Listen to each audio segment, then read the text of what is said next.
18 বছর পর চট্টগ্রামের ঐতিহাসিক প্যারেড ময়দানে অনুষ্ঠিত হবে তাফসিরুল কোরআন মাহফিল। আগামী 27 জানুয়ারি সোমবারে ইসলামী সমাজ কল্যাণ পরিষদের উদ্যোগে এ মাহফিল শুরু হবে।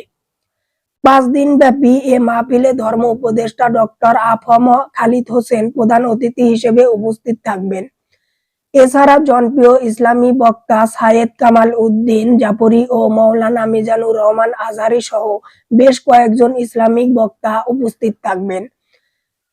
মাহফিলের প্রস্তুতির সর্বশেষ অবস্থা জানাতে 25 জানুয়ারি শনিবার নগরের চকবাজার এলাকার একটি রেস্টুরেন্টে সংবাদ সম্মেলন করে ইসলামী সমাজ কল্যাণ পরিষদ।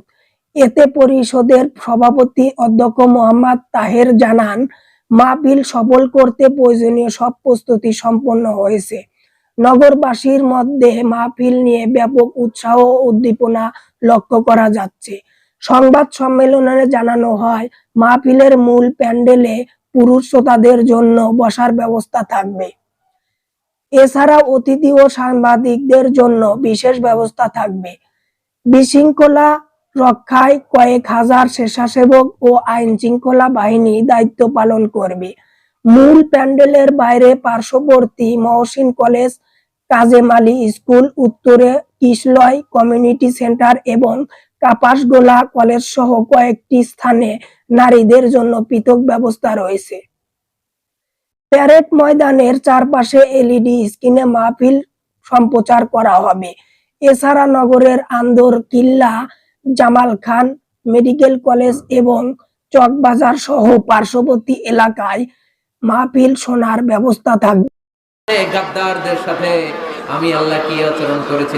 মাহফিলে অংশগ্রহণের জন্য নগরবাসীকে আমন্ত্রণ জানিয়ে আয়োজকরা আশা প্রকাশ করেন।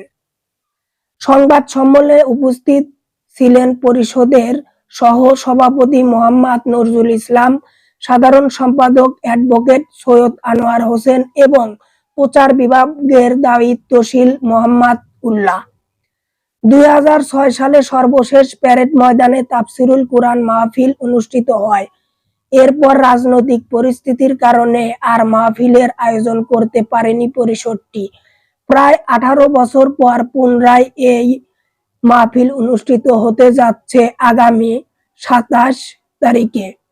তো বন্ধুরা, কারা কারা চট্টগ্রাম মাহফিলে যোগ দেওয়ার জন্য প্রস্তুত আছেন অবশ্যই কমেন্ট করে জানাবেন। Jasimuddin, unlimited news BD.